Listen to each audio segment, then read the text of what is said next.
Hi, my name is Tanae Weller, and I am the Executive Director of High Expectations Parental Service, working with Seeds of Partnership to produce this webinar. And in the webinar, we will be discussing strategies for engaging families in ways that really lead to increased student achievement. There will be specific strategies around ways to engage families of students with special needs. Today, we'll begin defining family engagement and looking at research-based strategies for engaging all families, particularly families of high-needs students. We'll look at a comprehensive model for establishing and sustaining strong family engagement. It is important for both school-level and district-level staff to be thinking about how they support sustained family engagement. The model provided in this webinar will help schools and districts plan for that sustained engagement. As Executive Director of High Expectations, our purpose is to significantly impact student achievement through increased family engagement. We strongly believe that if we want students to achieve at high levels, families must be engaged. So we support schools in building strong partnerships with families that have traditionally been disengaged at the school site. This often includes families of students receiving special education services and families of color. We offer capacity building opportunities for school staff, school and district administrators, and families. And again, the goal is to provide both school staff and families the tools and resources needed to partner in ways that lead to increased student outcomes. So let's look at what the learning objectives are for this webinar. One, just really to understand what is effective family engagement, and getting on the same page around that is critical for your school community or your district. To learn about research-based family engagement practices that lead to increased academic outcomes and improve relationships with families. We'll look at understanding the dual capacity building framework for family-school partnerships that was put out by the U.S. Department of Education and Dr. Karen Mapp, and how that framework can be used as a practical guide for establishing and sustaining family engagement at the school and district level. And finally, really looking at how to effectively engage all families in their child's school success, particularly families of children with disabilities. So the first thing that I recommend that schools do and districts do is really think about what is family engagement and being on the same page around that definition. If you ask a room full of people, a room full of teachers or parents or principals, what is family engagement? Everyone will have a different answer. And every answer may be correct, but unless you're operating and thinking about family engagement in the same way, people could be approaching the work really differently. So let's look at what Dr. Karen Mapp and the U.S. Department of Education, how they define family engagement.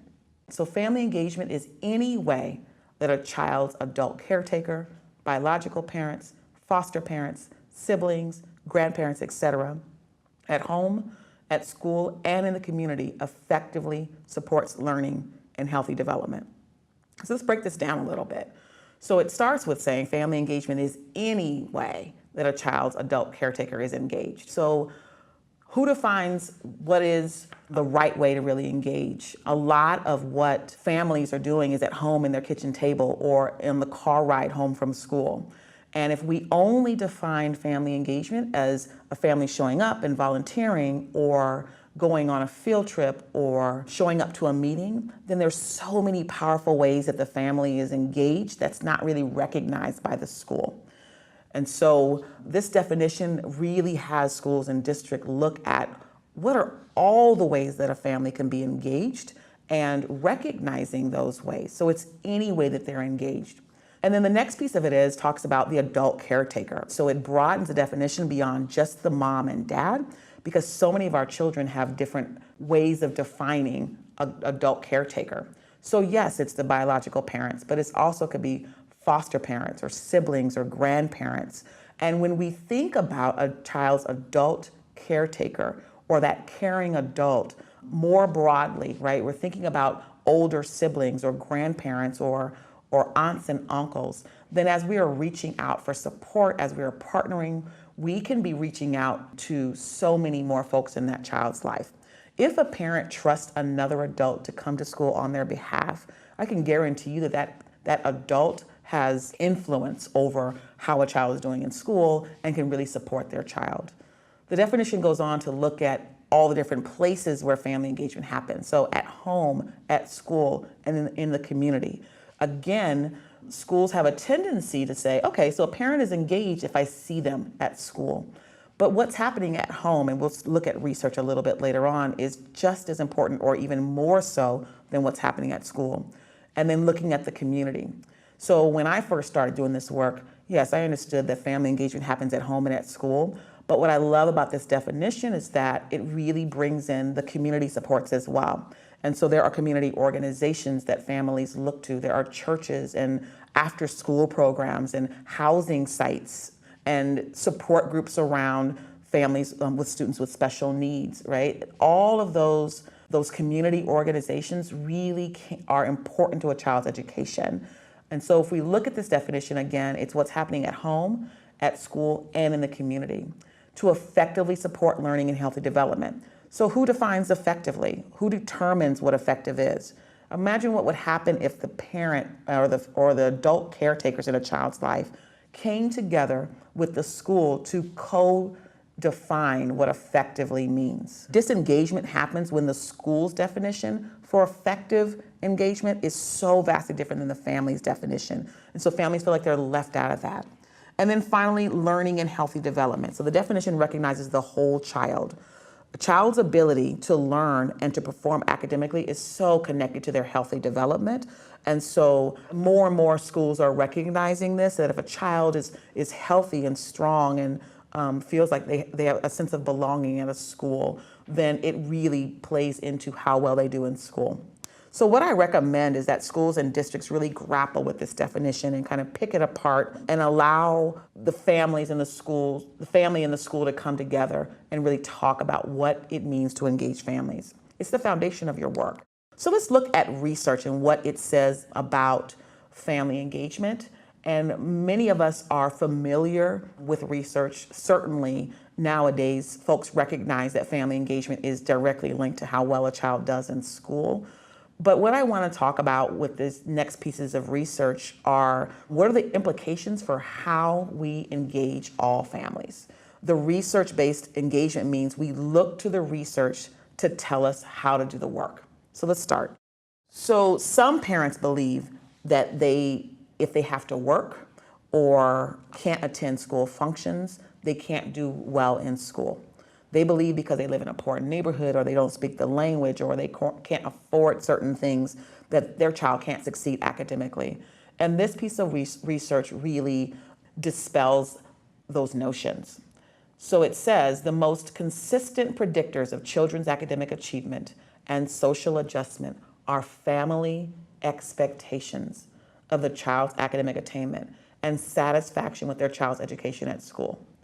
So what determines how well a child does in school is family expectations, not language, not where a family lives, not how much money they have.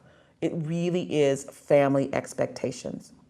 So if we can work with families to raise expectations of their child, especially those families whose children have special needs, right? Families really struggle with this. They want their children to achieve at high levels, but they may not know how to help their child reach those expectations. If their child's not progressing, then families may lower those expectations. A powerful exercise would be to ask families, what are your hopes and dreams for your child? And then write the individualized education plan or the modifications or the supports that the child receives around those hopes and dreams. That way, the school is validating the family's hopes and dreams, their expectations, and really helping the family together with the school reach those high expectations. The next piece of research says the most effective form of family engagement are those which engage families in working directly with their children on learning activities at home. There are so many different types of family engagement. Families can volunteer in the classrooms, serve on leadership teams, and attend school events. All of those things are really important. But the most effective way to work with families is when we are building their capacity to work directly with their children at home. So the research helps us think about when families are in our presence, are at our school buildings, how do we build their capacity to work with their child at home at the kitchen table? It really informs, when families show up to us, right? Every single time we meet with families, it's an opportunity to provide tools and resources and strategies to use at home. Research also shows that if we use that time to have families actually practice those tools and resources, they'll feel more confident when they go home and working with their child. The next piece of research, families express a genuine and deep-seated desire to help their children succeed academically, regardless of differences in socioeconomic status, race, ethnicity, and cultural background. So it is not true that poor families cannot support their child or don't have a desire to help their child succeed academically. And so when we hear that in our school buildings or in meetings, sometimes we'll get frustrated and we will say, well, families are going through a lot. They just don't have a desire at this point or don't have the capacity to help their children succeed. Research simply does not support that. So then the last piece of research that I want us to look at is the major factors of whether a family is engaged. And that depends upon whether the family believes or understands what is important, necessary, and permissible for them to do with and on behalf of their children. The extent to which parents believe that they can have a positive influence on their children's education, and parents' perceptions that their children and school want them to be involved. So going back to the first bullet, we assume that because families are showing up and they have children, that they understand what's important, necessary, and permissible for them to do with and on behalf of their children. And oftentimes this is a wrong assumption. If families come in with certain cultural backgrounds, or with certain experiences around education, they may not necessarily know what is important, what is necessary, what should I be doing on behalf of my child. There are many cultures where the school is seen as the expert, right? And so you don't ask questions of the school and you don't challenge things that the school are doing. And you figure when you drop your child off at school, the content experts have it, and you being involved is actually intrusive. And so if schools can help families define that and be very specific about what's important, necessary, and permissible, then everyone can be on the same page around that. And then a lot of families don't necessarily believe that they can have a positive influence on their children's education. So if they did not get an education themselves or feel uncomfortable in a school setting because of their past history, they may not feel like they can actually impact how well their child does in school. And schools can send a very clear message: we need you here, and you can have a positive influence, and this is what that looks like. So the research actually tells us what to do, right? Some of the implications around, or action items or call to action around the research is, creating opportunities for families to communicate their expectations for their child's academic achievement right at the beginning of the school year. Create consistent opportunities for communication. Encourage feedback regarding the individualized education plan accommodations. And so the school is saying, yes, we have created this IEP together with the family, but encouraging the family to give feedback along the way around how things are going. Provide opportunities for building relationships with families, and we'll talk about that a little bit later. Build families' capacity to support learning at home. So rather than saying, here is a tool to use with your child, really build families' capacity to try that tool out, get corrective feedback so that when they go home, they are confident. Communicate what is important, necessary, and permissible for families to do with and on behalf of their children. And encourage and welcome families to advocate for their child. Consider that parent who's coming and giving you feedback, even when it's corrective feedback, as an asset, as a gift. So as we go into the next piece and looking at the dual capacity building framework, we start with a question. Why is it challenging to engage families in student success?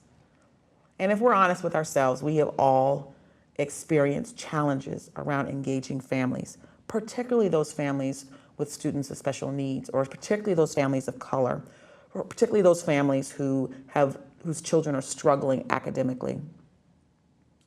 So some of those challenges are, a lot of our families work really hard to make ends meet, and they may have 2 or 3 jobs. Time is often a major barrier to engaging families. Some families have had negative experiences in the past with schools. This impacts how they engage with the schools. Families of students with special needs are often frustrated because they don't know how to support their child's needs or how to move the progress along. In a recent research study, it shows that 73% of teachers and 72% of principals across the country find it difficult and challenging to engage families. Teachers feel like they do their best to engage families, but often find that those efforts are unsuccessful. And so all of these challenges are real, and they're all true. But what it boils down to, the dual capacity building framework for family-school partnerships really helps to articulate what the challenge is. And it boils down to a lack of opportunities for school program staff to build the capacity for partnerships, as well as a lack of opportunities for families to build the capacity for partnerships. As a young teacher coming into the classroom, I had absolutely no training on how to engage with families. As a young parent leaving the hospital with my child, I had absolutely no training or guide around how to partner with the school. And so folks just don't know how to do this work. And so if we create opportunities for families and schools to build capacity for partnerships, we'll be on the road to really being able to engage with all families. So what does that capacity building need to look like? The framework talks about the opportunity conditions that really need to be in place in order for us to engage families well. And when I say well, I mean in ways that lead to increased student achievement. So on the left-hand side of this graphic are really the process conditions that need to be in place in order to effectively engage families and effectively build the capacity of teachers and staff and district level folks. I'll concentrate right now on when families show up in our school buildings, what are the conditions that need to be in place in order to effectively engage them? But this is true also of the conditions that need to be in place in order to effectively build the capacity of school staff.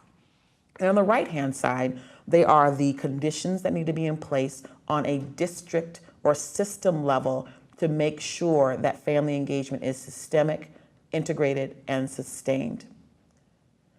So going back to the process conditions on the left-hand side, every time a family or families show up in our building, it should be linked to learning. We should be connecting it to what the child is learning in class. We should take that opportunity to build strong relationships so that families are getting to know one another and also getting to know school staff. The third one down is development versus service orientation. And this means that when families come to an event or an activity, that we are building their capacity to support learning at home. And that goes back to the research that the most effective form of family engagement are those which involves families in learning activities at home with their child.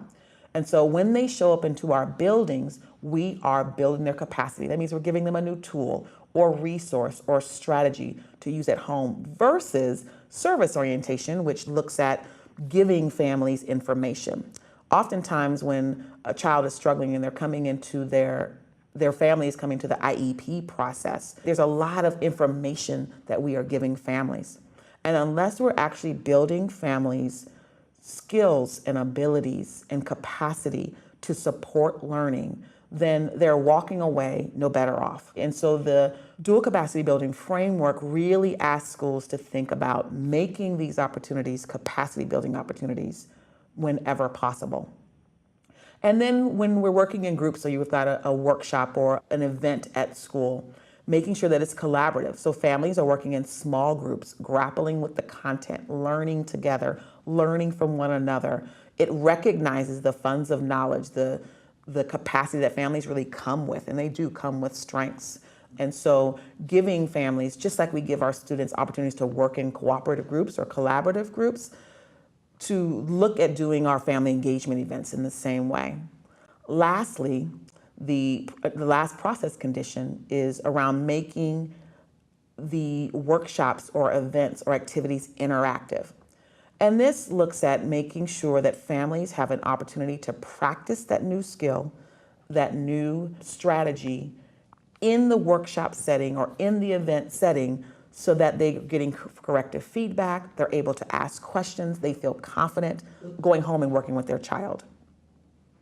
So as an example, if you have a family at a literacy night, yes, that's linked to learning, but you're giving opportunities to build relationships. Families may be learning to read with their child at home and to monitor and support their child around reading. And so there's a new tool around how to do that well with their child. They're working in small groups, talking about how they get their child to read, how they motivate their child, and then they're actually practicing that new skill, maybe alongside their child right there at the event before they leave.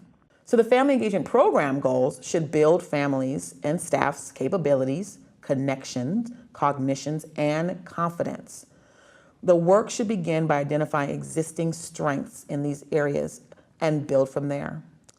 Ask families their hopes and dreams during the IEP process, for example. Ask families what they are currently doing to support their child. Ask families about their support network and who else in their child's life is supporting their success. And also ask families where they feel confident in supporting their child and what help they feel like they need. By starting, for example, an IEP this way, the school is honoring the fact that families bring with them incredible funds of knowledge. And the funds of knowledge are the knowledge, the skills, the abilities, resources, and beliefs that families possess and use to thrive and to get ahead in life and to survive. So these funds of knowledge play a huge role in a child's life and their education. They are the strengths that the families bring to the table. And when a school builds upon those strengths, the outcomes for the child are stronger. The relationships and partnership with the school is stronger. And the last part of the dual capacity building framework for family-school partnerships really looks at the family and staff capacity outcomes. What do we have when we embed the process conditions throughout our family engagement? We recognize the funds of knowledge that families have. We recognize the fact that both staff and families need capacity building around family engagement. My favorite part, I think, of this framework is the right-hand side, where it talks about families' roles in their child's education. I wish I had this when I was working in the classroom as a teacher. And it looks at the key roles that a family can play in their child's education. And those roles really are the role of supporters, encouragers, monitors, advocates, decision makers, collaborators, not homework helpers, not teachers of reading. It really helps define the role of the child expert, which is the parent, and leaves the role of actually teaching the content to the content expert, which is the classroom teacher. So let's start at the top with supporters. And if we're looking at the example of a role of a family in supporting reading success at home, many schools are really looking to raise their reading outcomes for students. So making sure that we understand what role can a family play, regardless of their language, regardless of their educational background, regardless of the financial resources that they have, how can a family support reading? So a family can make sure their child goes to the local library or has books around the house, particularly when the school is helping by sending home those books. How can that family encourage reading? Well, they can let children read books based on their own interest. And so they can encourage that by finding out that their child loves dinosaurs. And so they are filling the home library with books around dinosaurs, and they can really encourage that. How can families monitor it? They can make sure that the child completes the daily reading log. Again, the content expert at school sends home the reading log, and the mom, dad, grandma, auntie, older sibling just makes sure that that reading log is done. And so they're monitoring it. How can families advocate for their child around reading? So when the child is at home and they are crying because they don't want to read and they're struggling with it, and every single night it's a homework battle around the reading homework, the family can go to the teacher and say, hey, we're struggling here. What can I do at home to better support my child? What can you do in the classroom to better support them around this? Families can be decision makers around supporting reading by participating on the school site council or the PTA. And the school site council and the PTA are decision-making bodies that can be looking at how do we encourage reading across our school site? How do we make sure that there's funding available for books to go home? Those types of things. And then lastly, collaborators, right? So participating in the public library reading program over the summer, collaborating with local organizations that will support their child.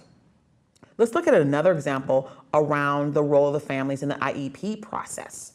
Again, so any goal that we have for our students, I encourage schools to really think about how are we defining the role of families?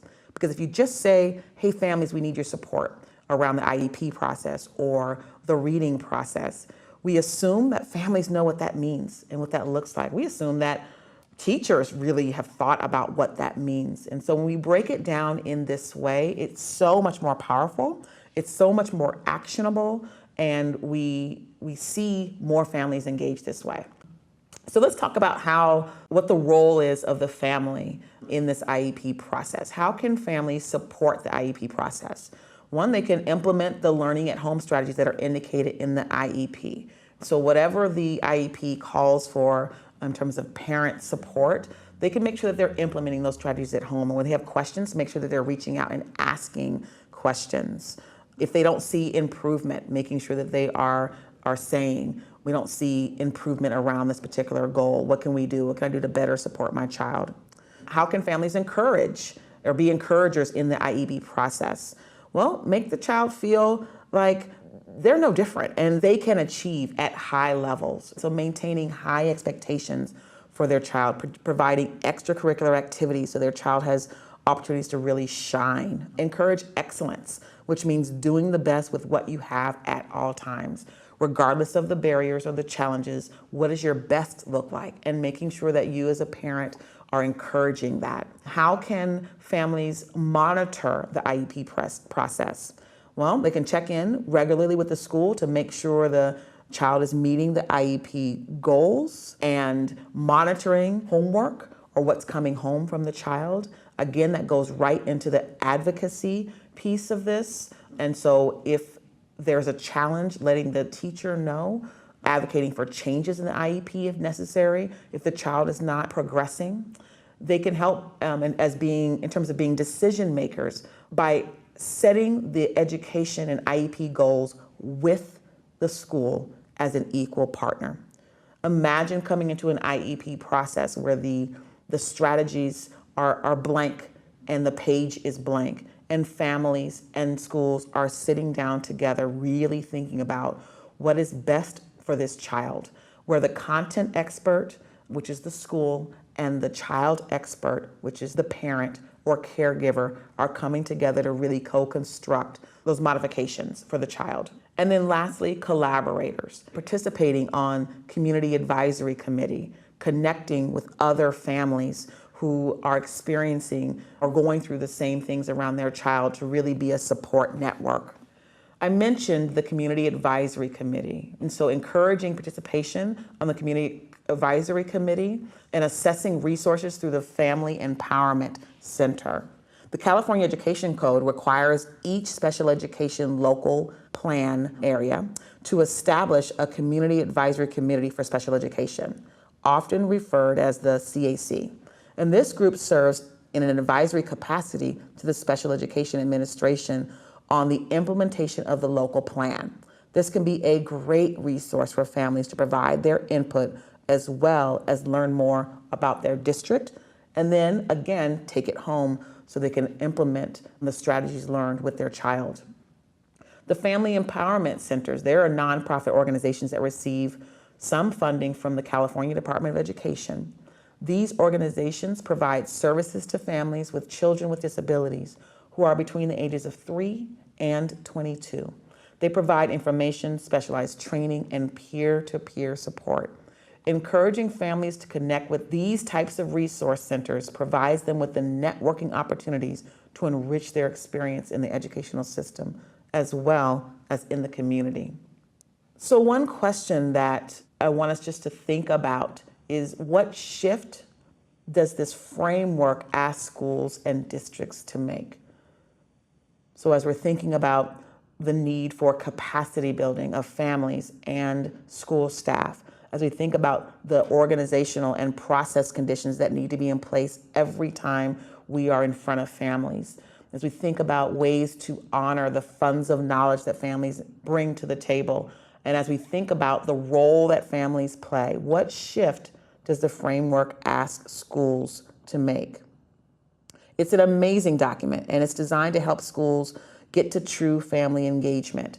It is not prescriptive. It does not tell you what to do specifically, but the framework certainly helps us understand how to do this work. It's a call to action for schools and districts, and I encourage you to read the entire dual capacity building framework for homeschool partnerships and identify your schools and districts' areas of strength and areas for growth. What are you already doing really well? And what shift does the framework ask schools to make? Take a look at, how do I engage families? How have I engaged families over the past year? Have your events been linked to learning? Have each of your events and meetings been opportunities to build relationships with families? Many of the schools that my organization works with will say that most of their events are really successful, and those successful events have been those where families come to school and have a really good time with their kids. So it's events like Halloween or school carnivals or back to school barbecues. Those have been highlighted as really successful events. But the framework, or should I say, and the framework asks schools to think about how even those events can be linked to learning. So now that we have a firm kind of understanding of what is family engagement and what does the research say we should do around engaging our families, or how we should engage families, and we've looked at the dual capacity building framework to really help us understand how to do engagement well, schools and districts are really ready now to deepen their engagement with families. And as we're thinking about who are we engaging well and where are areas of need or of growth around family engagement, we often hear schools say, we're really struggling with engaging our special education families, or we're really struggling with engaging our families of color, or those families who are families of English language learners. And so High Expectations, we guide schools through a readiness assessment to say, where are we on this road to partnership? How ready are we to really engage families and do it well?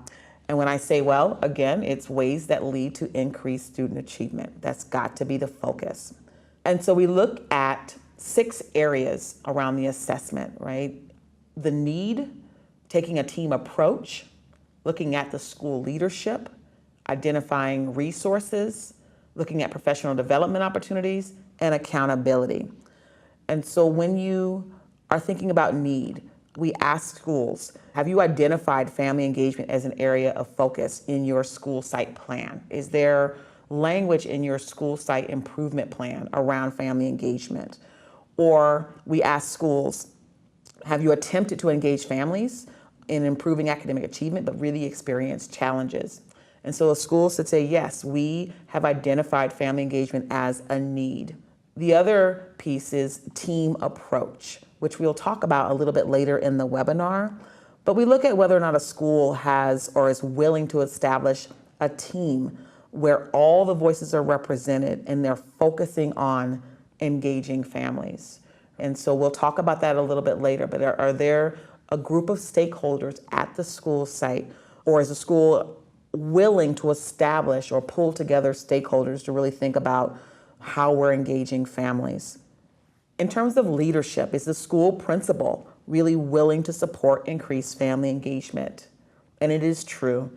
it starts at the top, so to speak, with a school leader who is really willing to prioritize family engagement, who's willing to elicit the support and engage families and teachers and community folks around thinking through how do we make sure that all of our families, particularly our families of high need students, are coming to the table and engaging with us.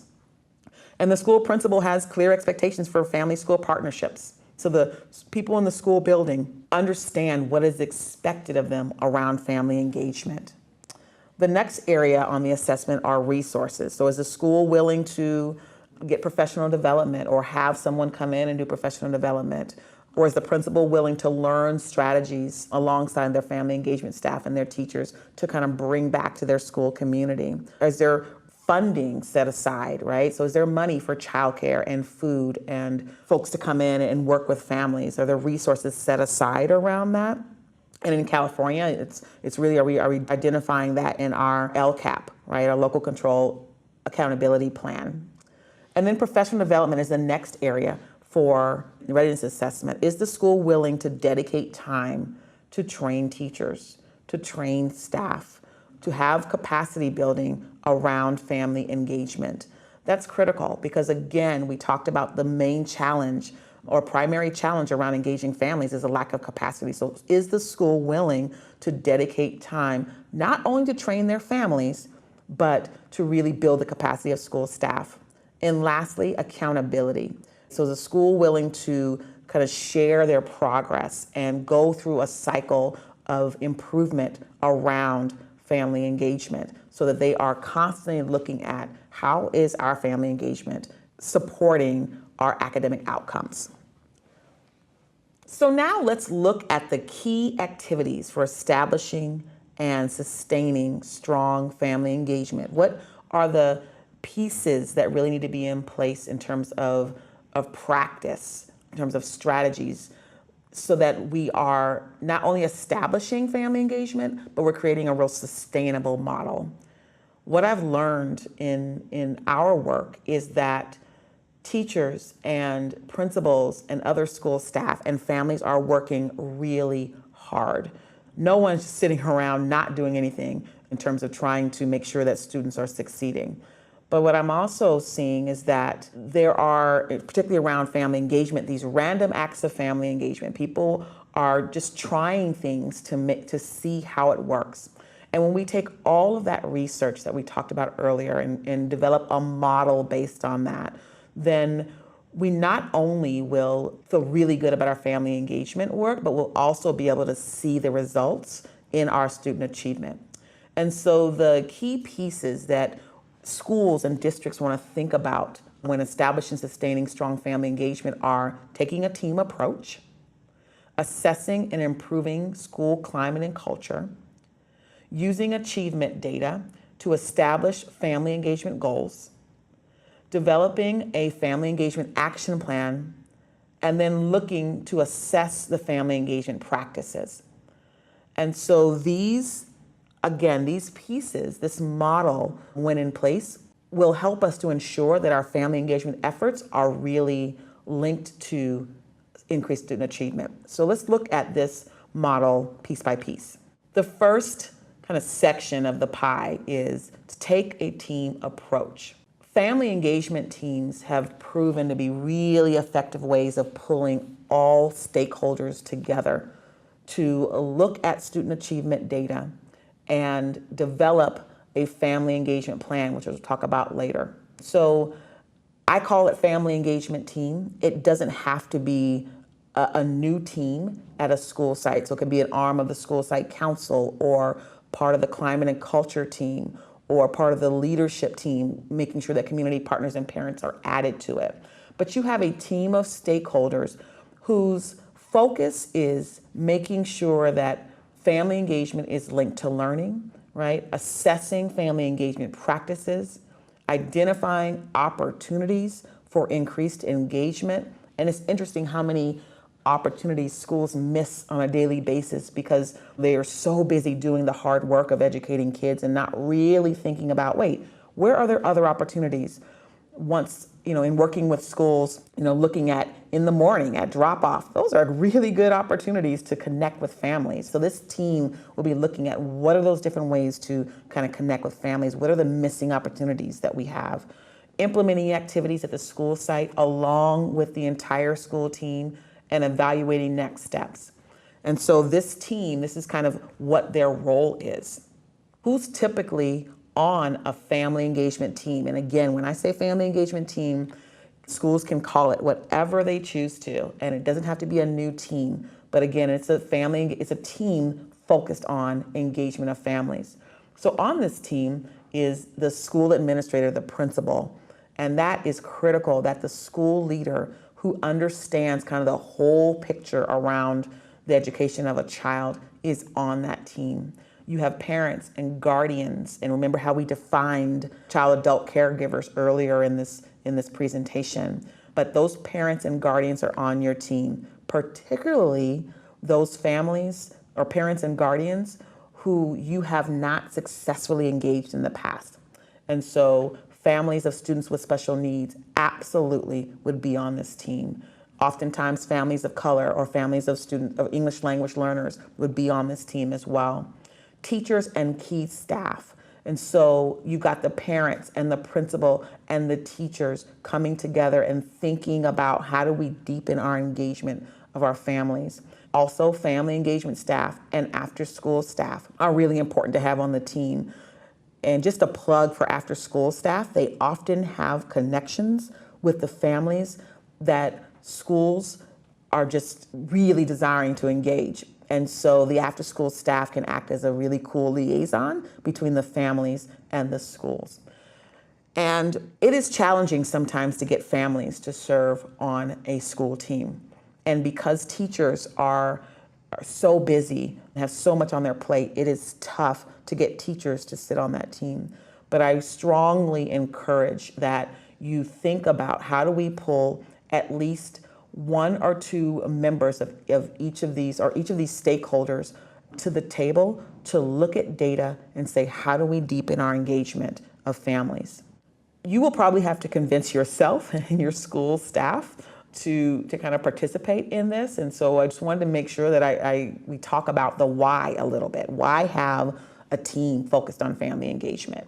Well, the team just develops strategies for improving the partnerships.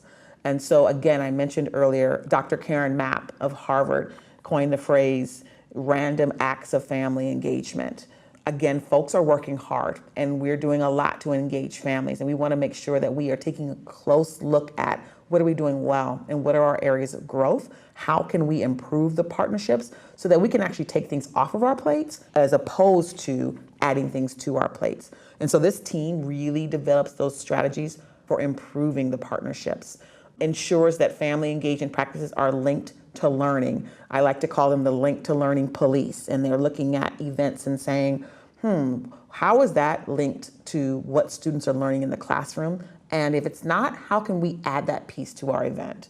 They delegate responsibility. Oftentimes the principal is the sole person thinking about family engagement. Or if you have family engagement or community engagement staff, the family liaison is this person solely responsible for family engagement. And it does not work. It does not work well. And so the team of parents and teachers and the administrator and the family engagement folks and the after-school staff are all taking a piece of the work and delegating the responsibility across the school building. And then lastly, the team focuses on building capacity. So the principal is not thinking about what I can do, but rather what capacity can I build in my school staff so that they are able to take on the work of engaging families. The family liaison is, yes, supporting events and supporting outreach, but they're building the capacity of everyone in the building to be able to do the same thing. So to team or not to team, that is the question. At the end of the day, you might say we can't handle yet another team. And I would push back on that a little bit. Remember, you don't have to develop a new team, but what happens with family engagement at the school site if there's no team approach? What happens when there is a team approach? So when I work with schools around establishing a family engagement team, again, the initial response is too many teams. And when there is no team, it leads to those random acts of family engagement where folks are working really hard to engage families, but not really sure about how things are going and are pretty exhausted, or they're doing all this work for events and no one's showing up. Right? When there's a family engagement team, you have these group of stakeholders thinking and working together about how to ensure that all family engagement efforts are increasing homeschool partnerships. When there's a team, again, no one person is responsible for all the family engagement. And the team really is there to help inform the practice, to make sure, or inform the work, to make sure that the work is relevant to the families you most desire to engage. So over the past several years, school climate and culture has become a huge part of our work. Schools who set out to engage families around their child's academics often find that they're not coming to the school site because they don't feel welcomed. This is particularly true of families of color or families of English language learners and families of students with special needs. And so we found it really effective to support schools through the process of conducting a family-friendly school walkthrough to really assess how welcome do families feel when they're on our school campus, they're in our building. It is a powerful piece of the work. And the 4 areas that the family-friendly school walkthrough really assesses is welcoming staff, so how welcoming does the staff feel to families when they're in the building, the physical environment, how do families feel in terms of what they see when they're on campus, the homeschool communication, so what is communication like between the family and the school, and policies and practices, how fair do they feel to families. In most cases, schools find that they are doing an amazing job in almost every area, and then they find 1 or 2 little areas of growth. And schools can then focus on those 1 or 2 areas of growth to help make families feel really welcomed.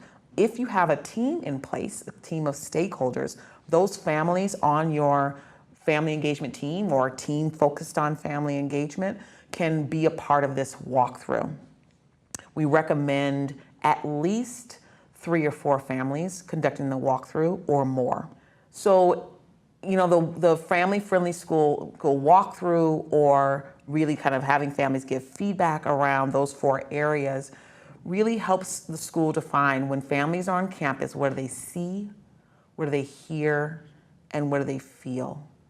And families are the only ones to really answer that question. It's funny, I've seen schools who go to great lengths to make sure the building is welcoming and there's all kind of color around in those pieces. And the families may say, all I want to hear is good morning, how are you? So if the school can focus in on that one thing that families really want to help them feel welcomed, then they can get more bang for their buck. Families will come into the room feeling welcomed. So why is a family-friendly school so important? Why take the time out to really think about climate and culture? Creating a welcoming environment is the first step to relationships. It's just like going into a department store or a local business. You feeling welcome when you walk in is the first step to that relationship. And that relationship will lead to partnerships. And those partnerships, if done right, will lead to increased student outcomes. So I, by no means, am saying that climate and culture is the answer to family engagement, but it certainly is the first step to building those relationships. When families come into a building and it's often unspoken, they look around and they observe, particularly a brand new family coming to the space or a family coming into an IEP process or a family at the beginning of the school year walking to the classroom during back to school night.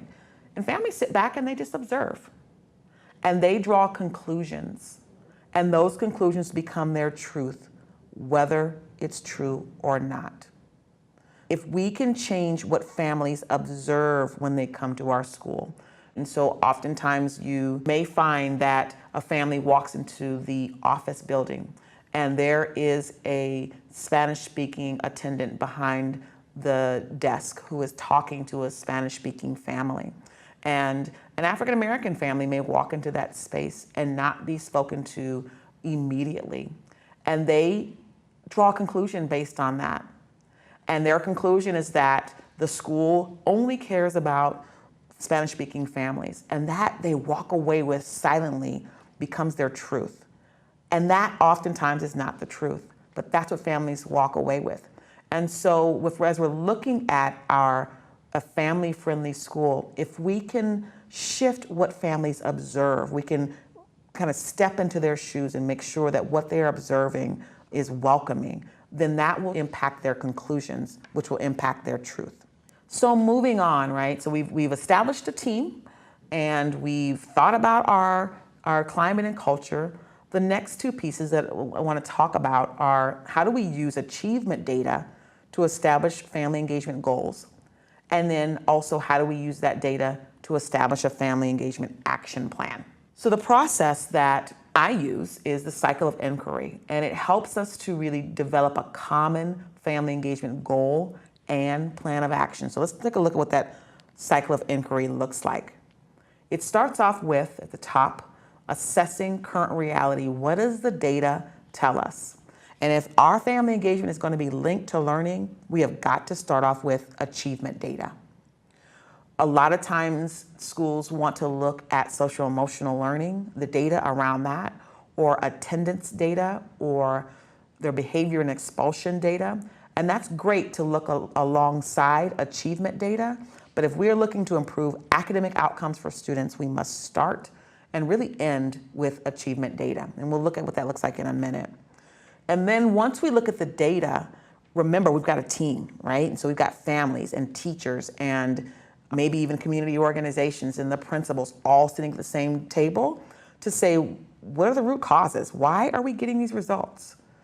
Once you've kind of grappled with the root causes, you can develop a theory of action. So how are we going to get improved results together?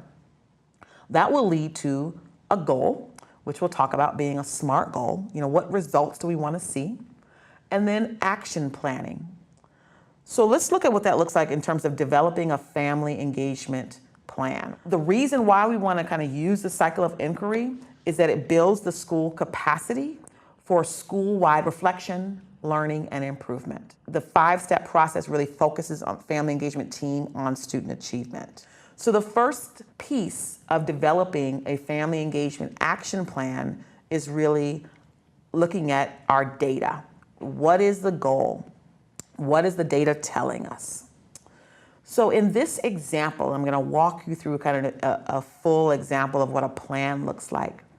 The school is focusing on literacy, and they are saying that 2/3 of our students are reading below grade level, and that's their challenge.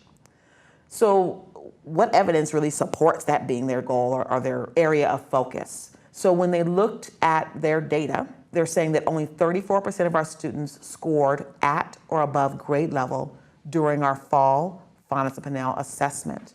So they pull that directly from their school site plan, their school improvement plan, because the data that you're looking at with your family engagement team should be the exact same data that you're looking at with your instructional leadership team, and that's written in your site improvement plan. When you develop a plan that's separate from that, then it'll get pushed to the side when the road gets tough. And so you want your teachers and your families really looking at moving towards the same goal. So the goal for this particular school is, our goal is to increase the number of students reading at or above grade level from 34% to 54%, as an example. So once you've kind of looked at your data, you can say, so why are we getting these results? I have seen along the way schools thinking through the root causes and sometimes getting it wrong. And so when you have families at the table and you're looking at the data together, families can really inform the root causes. And in this case, the families say, you know, I don't have the tools and resources and skills needed to support reading at home. I know how to read, but I don't know how to support my child who's struggling with reading. Families with students with special needs are not reading at home because they don't have access to level books or the access to the modification strategies. And so all the supports are being offered at school, but the families don't necessarily know how to support their learner with special needs. And so if we can address these root causes, then we can improve how families engage with their child. So that leads us to a theory of action. If we take this action, then we'll have this short-term outcome, which will lead to our long-term goal. So with the example in terms of the root cause of families feeling like, I don't have the tools and resources to support learning at home, well, our theory of action can be, if we give families tools and resources to support reading at home, then we will have students to read more or who read more during out of school time, which will lead to students scoring higher on reading benchmark assessments and meeting their IEP reading goals. So it sounds pretty simple. It sounds too simple, but oftentimes it is just that simple. Really narrowing in on the right root cause and then developing a theory of action about how we can get improved results by addressing that root cause. So from there, we can take that theory of action and set a goal. So in this particular case, the school says, well, our SMART goal, which needs to be specific, measurable, attainable, relevant, and timely, our SMART goal is to engage at least 75% of our families by offering tools and resources on how to support reading at home by January through workshops, parent-teacher conferences, and home visits as measured by sign-in sheets and participation surveys. And what I've seen is so important is that this goal is inclusive of families of students with IEPs. So we're not separating the families out. We're saying, no, we're gonna make sure that all of our families, including our families of students with IEPs, have the tools and resources to support learning at home. That leads then to our plan of action. So everything the school is doing throughout the year in terms of family engagement really can be linked to that SMART goal so that we're reaching our 75% by January. So very beginning of the year, for example, we'll have a family literacy workshop. There's a school-wide monthly reading log challenge where kids are reading at home every single night. At our back to school night, we are talking about our goal and making sure that families have just one tool to support that. At parent-teacher conferences, we are adding to that and giving families, everyone that shows up to the parent-teacher conference, a strategy for motivating their child to read. During our IEP meetings with our families, we are making sure that families understand how to support their child right at their level. And so by the end of the year, families have had multiple opportunities of engagement where they have capacity building opportunities at the school site, and they're experts by the end of the school year around that. Otherwise, we could be doing a whole lot of this and a little bit of that and not necessarily moving together to improve outcomes. I want to give you an example of two schools in San Mateo County, Redwood City School District to be exact, who went through this planning process and had amazing outcomes around that. Both schools had their special ed teachers on their school team, on their family engagement team. And so these outcomes are not exclusive of students with IEPs, they're inclusive of those students. And so the goal for John Gill was to increase the number of students who are proficient at reading each trimester by 8 to 10%. So that was their goal after looking at their data. And these are the activities that they did throughout the year. They had a reading task force, and this was actually their family engagement team, so they called it a reading task force as opposed to family engagement team. They made sure that there were leveled reading books for all students. Those leveled books were actually managed by the parent leadership group at the school, along with the take-home book bags for the K-2 students, completely coordinated and managed by parent leaders who were on their reading task force or their family engagement team. Familias Unidas, which was an outside organization that came in and did parent leadership workshops and built advocacy with families. They did a family literacy night. They engaged parents in leadership opportunities. So the reading task force families that are branched off and helped lead another group of families, the family literacy team. And then they had a PTA meeting where the PTA really looked at how do we support reading outcomes. And these were their outcomes from November to June on the Faunus and Pinnell assessment, which is a benchmark reading assessment. And as you can see, they saw incredible growth that they are attributing to really increased reading at home, increased engagement with all families. Now, of course, they were focusing on teaching strategies in the classroom, and there were supports that were offered to students at the school site. And so this growth is inclusive of their family engagement activities, but they attribute the boost here to not just having the teacher, the content expert engaged, but also the child expert engaged. Another example is Haas Community School. Their goal was to increase reading levels by 10%, again, measured by the STAR Reading and Faunus Pinnell assessment. Their kind of claim to fame was around their literacy night. They also had a family engagement team. They also had literacy workshops and work with families during parent-teacher conferences, but really highlighted how they partnered with the PTA to put on family literacy nights, where families came together and shared their dreams, their hopes and dreams for their child. Each family got their child's reading score and reading strategies. And so that happened pretty much at the beginning of the school year. And then throughout the school year, families were given additional reading strategies to support reading at home. The expectation at Haas was that every single child was reading at home with their family, and every family had felt like they were capable of supporting that reading.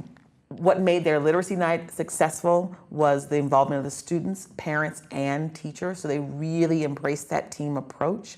They built relationship with the Hopes and Dreams conversation. The kids did the invitations for their families, all that pressure, and really understanding the reading scores and then the reading strategies to support students at home. They measured their family engagement efforts around how many more students were reading at home. And just in a short period of time from September to January, you can clearly see the increased number of reading logs that were coming back on a monthly basis. So as we're looking at those two examples, we think about how do we measure our impact? And you don't want to spend an entire year of doing amazing family engagement work and not kind of reaping the reward at the end of knowing how has this impacted our school community. And when you're measuring impact, you want to ask yourself a few questions. What shift has our school made this year? And quite frankly, if you are just kind of at the beginning of this work and you're just thinking about family engagement maybe in a new way for the first time, it takes some time before you are seeing these amazing academic outcomes. And you'll see the rise the first year, but really in your second year of doing the deep family engagement, you will see some stronger impacts around achievement. But if you are also thinking in year one, what shifts has our school made? This year, I heard a lot of schools say, we engage teachers in the process of engaging families is a huge shift that we made.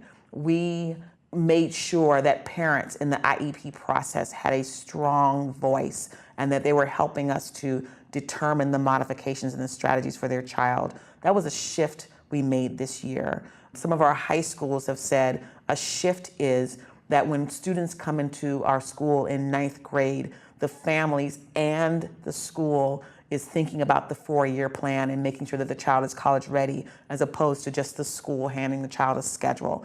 You want to think about those shifts that your school has made and document those and celebrate them. And then looking at what impact have we had. So we're looking at impact at family engagement. So maybe you have more families showing up, or you're getting more positive feedback, or when families are going home, they all are armed with something they can do at home with their child. So that's an impact that you've had. And then you want to look at the impact on student achievement. So has families understanding how to read with their child at home really led to increased or supported increased reading achievement? You want to take a look at that at the end of the school year. Really thinking about what challenges did you face in engaging families, and you will face challenges, and all you have to do at the end of the school year is think about, or throughout the school year, what are our challenges and what can we do next year to increase our family engagement? So let's look at an example of that. So at one school, remember the school that we talked about earlier, the example, The goal was to increase the number of students reading at or above grade level from 34% to 54%. The strategy in terms of engaging families was to increase the amount of time students spend reading at home and to train families to support, monitor, and encourage reading at home. So that was the kind of strategy used to support the goal, at least the family engagement strategy. So what impact has our work had on family engagement? Well, students now read at home for 20 to 30 minutes each day. Like, that has become a part of our school culture. And we know that's directly related to what families are doing, right? Because they're the ones who are making sure that happens. And then families now have the knowledge, skills, and confidence to support reading at home. So that's the impact that we've had on family engagement. The theory of action is really around, okay, so that impact should have an impact on our achievement. So at the end of the year, this particular school found that 48% of our students scored at or above grade level on the final reading benchmark assessment. Did they reach their final goal? No, but they are clearly making strides towards linking family engagement to student achievement. They are clearly on the road to where they want to be, and you want to stop and really celebrate that. So with everything we kind of talked about today, how do we really build those sustainable systems of support? Because what is important is that, yes, we can build the capacity of schools to do this work. Yes, we can build the capacity of families. Yes, we can make sure that our practices are research-based. And it's important for district level folks to think about what are the systems of support that schools are going to need for this to go on year after year. If a principal is there one year and gone the next, how do we make sure this work really continues on and sustainable? We talk about that in the dual capacity building framework under the organizational conditions. How do we make sure that the work is sustained, that it's integrated across the school system? Well, some of those ways to do that is to train and support family engagement teams, making sure that your family engagement teams aren't figuring this out on their own, but they really have training around that. Train and support your school staff. So often the professional development calendars for teachers fill up so quickly, and rarely is family engagement on there or is prioritized for teachers. And teachers struggle with engaging families. And I have heard in my work so often that teachers want to better engage families. They're frustrated with their capacity around that. And if the district and school building leaders can make sure that teachers have the capacity to engage families, then teachers will be more willing to do the work. Train and support school and district leaders so that, particularly around district leaders, that your executive directors or assistant superintendents, board members, all understand what family engagement is and how do we do it well and how do we support it on a district level. Include your special ed departments and your curriculum and instruction departments so that it's not just your family engagement folks thinking about training and supporting schools, but it is also all those departments that are focused on student achievement. They are understanding how to engage families and design their programs and practices around effective family engagement strategies. And then district level support and resources to schools. And so I often will train school teams and they will look to me and say, that is amazing. How are we going to afford childcare for this? Or how are we going to make sure that families are fed when they come? Or I kind of understand family engagement now. How do I make sure that my teachers are trained around that? And so that there are resources and materials and tools that can be hand delivered to schools to do this work so that they don't have to create the system as well as implement the system. And so that brings us to the end of our webinar, and two of resources that I'd like to kind of highlight. One is the dual capacity building framework for family school partnerships. And really all of the research that we talked about earlier is embedded in this framework. And here is a link for you, and it is a larger document that just really digs deep into the framework. I recommend that you go through that with your schools and on a district level to really understand not what to do, but how to do it. And then lastly, a link to my organization, High Expectations Parental Service, where you can find a lot of the tools and resources mentioned in this webinar there for you, and can also get additional opportunities for capacity building and training for your school staff and district staff. Thank you, Seeds of Partnership, for sponsoring this webinar. It was funded by the California Department of Education, Special Education Division.